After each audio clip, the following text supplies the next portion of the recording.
This is unprecedented territory, bro. This is the second time that they released an emergency patch, and this is insanely quick. So they made 4 balance adjustments, and they kind of elaborated a little bit more over what Captain America, what the new changes do. So I'm gonna read the Captain America changes because I'm not a Captain America player, but for when you're going up against Captain America, you kind of need to know what's different. So let's read. Captain America normal attack, Sentinel Strike, chain consists of a 6-hit combo. Hits 1 and 2 remain completely unchanged in this update. However, we know the community has been actively discussing the remaining 4 hits. His range, shield, toss. Here is a breakdown of the changes. The old mechanics pre-patch. Previously, during the 3rd hit, if you entered a sprint immediately after the shield projectile spawn, it would animation cancel the rest of the throw, allowing you to instantly trigger the 4th hit. However, if you sprint canceled before the 3rd hit actually struck the enemy, you would lose the 3rd hit's damage because the shield was immediately recalled. This same issue plagued hits 5 and 6. The new mechanic. Hits 3, 4, 5, and 6 no longer cancel each other out with sprinting. You can now throw the shield while sprinting, ensuring both super soldier mobility and consistent damage output. From a combat feel perspective, in the new version, we acknowledge that because shield tosses and sprinting now run in parallel rather than canceling each other, there's a slight timing difference. Executing all 4 sprint throws now takes a fraction of a second longer, a difference of less than 0.3 seconds total. While the old version allowed for frame-perfect execution, it came with a massive caveat. Pushing the combo that fast carried a high risk of recalling the shield too early and completely losing your damage output. So it sounds like they're just trying to make the animation cancel a little bit easier by making the window in which you can cancel just a little bit larger. So in the 6-hit combo, it looks like there's now the combo lasts 0.3 seconds longer to give you that tiniest bit of a frame where you can, add in that extra hit and cancel. In the heat of battle, targets are always moving. The ult system forced you to wait for the 3rd strike to physically hit the target before you could sprint and cancel into the 3rd throw. Otherwise, the damage would drop. The same for hits 5 and 6. The further away the enemy was, the longer you had to wait, making damage drops incredibly common. Only a fraction of mechanically flawless players could hit the absolute maximum attack frequency, and only against relatively stationary targets.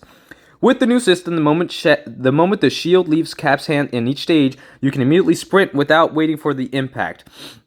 Whether you're engaging at close quarters or mid-range, your shield strikes will register reliably. You no longer have to worry about accidentally recalling your shield too early and losing damage.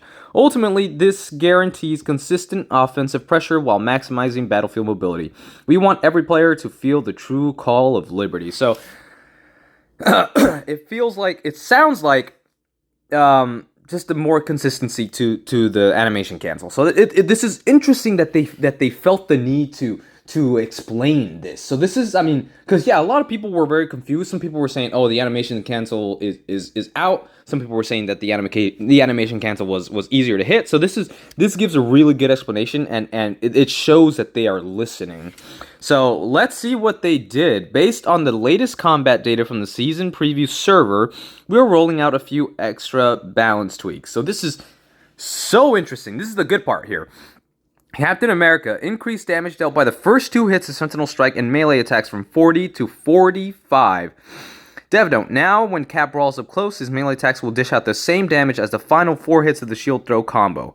By weaving melee strikes with this leading dash ability, players can now maintain that classic fluid combo feel without sacrificing close quarters damage. Plus, paired with previous tweaks, the Star-Spangled Man with a plan now boasts much more reliable damage at mid-range too. So, overall, just buffs. They just buffed Cap, so this is cool.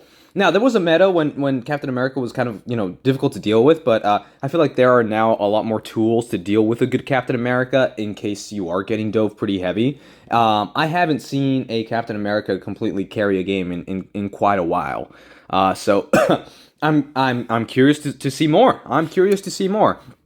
Emma Frost. Now, they just came out with the pick rates and ban rates and win rates, and Emma Frost was at the bottom of the win rate. So she wasn't getting a ton of play, but the few times that she was, it's almost like people see Emma as like a counter to like a bunch of other, a bunch of other characters, and only use her to counter. And usually when you're in that situation, you're already losing. So when you pick Emma in a losing situation, sometimes it works, sometimes it doesn't, and hence the mostly negative down win rate. But let's see what they got for us here. Reduce diamond form cooldown from 15 to 18. Jesus. Increase mind Aegis recovery rate from 70 to 80 per second. Mind's Aegis recovery rate. I believe that's her shield. So it looks like her shield comes back a little bit more often. And she gets her grab a little bit more often. Which honestly, the fact that they had to nerf the grab all the way to the point to where it is right now, like, kind of as toxic as it was a very skill expressive part of her kit. So I'm really happy with the nerf from 18 to 15 seconds. I'm sorry, with the buff. Yeah, this is good. I'm okay with this. I like this. Now Black Panther, come on now. You can't say you didn't laugh when you saw that Black Panther change when they took away that 3-second cooldown that literally nobody noticed. So these are really interesting changes here. So spinning kick, new effect. The dash movement is now omnidirectional. T'Challa is no longer bound to a flat plane. So this makes it usually, because you didn't have a lot of flexibility with that movement, right? Like it was just a 2D, I guess, directional ability. You would only use it. You'd have to be a little bit careful when getting out, because if you were close to a wall, then you'd have to walk up, and it'd be a little bit more. You'd be a little bit more difficult to shoot. But this also makes it so that Black Panther could hit flyers a little bit more reliably, because trying to hit a flyer with a spear is difficult. So him having this type of mobility on that dash and being in the air for so long makes it a little bit more guaranteed to hit a flyer and put a mark on them and go through them. Now, it might not be enough to kill them. You still have to hit them with a spear dash at least once, but this is cool. That gives him a little bit more skill expression without making him too oppressive, I feel. Increase spinning kick damage from 70 to 75. Good. Reduce spear toss recovery time per charge from 6 to 5 seconds. So more spear dashes. So they're putting more uptime in his standard abilities, but again, if you miss, you miss. So there's still that risk. So this is cool. I like these changes. I'm happy with that. Honestly, I haven't seen Black Panther in a little while. I'm an Ultron player. I play Ultron, so to me, Black Panther's not that big of a problem, right? Like if I see that there's a Black Panther like absolutely carrying a game, like you just go Ultron and you perma-drone your supports, and Black Panther can't get any kills, pretty much. So I've never really had too big of a problem, but I can see why he could become oppressive. But I guess this is something we're gonna have to keep an eye on. And honestly, Black Panther mains haven't been eaten in a while. I don't mind this. This one right here. This one. Reduce Raging Royal Flush ability effect duration from 10 to 8 seconds. Fucking yes. Finally. They should have made this change 2 fucking seasons ago. But we're here. We live in the now. And this fucking finally. Fucking finally. Now, this is a very good change. This is a very good change. But the thing is, since they have been nerfing the wrong part of Gambit's kit over and over again for the past 2-3 months now, sorry, it's been longer than that, right? Almost 4 months now. He's going to feel so weak. He's going to feel really, really, really weak, especially as neutral. So and if you haven't noticed, like sometimes whenever you have a Gambit on your team, you'll notice by the end of the game that the Gambit does a significantly less healing than the other support, especially if they're trying to mix in a little bit of DPS and some offensive pressure and not just strictly heal botting, right? So already, if you weren't playing Gambit perfectly, there was a pretty high risk that you were going to get pretty low heals and therefore not getting ult very, very, very quickly. But this is a good change. I love playing Gambit. Gambit is probably one of the most fun supports that they've released. White Fox looks pretty cool too, but Gambit was just so cool. It was so fun. He was so fun. And I almost never got to play him because he's permabanned.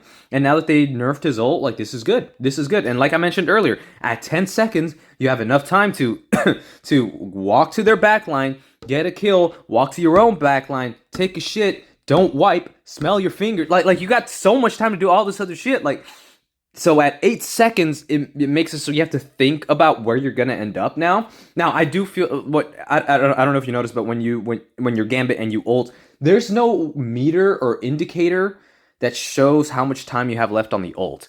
So that's something I feel that they should add. Now, at this point, like, a lot of us have the muscle memory of, like, okay, we know it's gonna last this long because it's been like that for many, many seasons. So I feel like they should add a little bit, some indicator that's not just a sound, right? Because sound, when you're ulting, everybody's, kind of doing whatever the fuck. So if you could just visually have like a little bar on your screen, that would help. But these are good changes. These are good changes. I don't think they miss with any of these. I think these are actually really, really, really good changes. Now, there's still some, characters that need some attention. If, Groot probably should get an ult charge nerf, right? He should. But again, we'll see. We'll see how this ends up. I don't, at least right now, I'm sure if I were to think about it, there are probably more changes that I would make. Especially with like Invis. I still hate Invis. She's a little too much. But whatever. We'll see. We'll see how this turns out. But ladies and gentlemen, this was a good. Today is a better day than yesterday, is what I will say. So have a good one.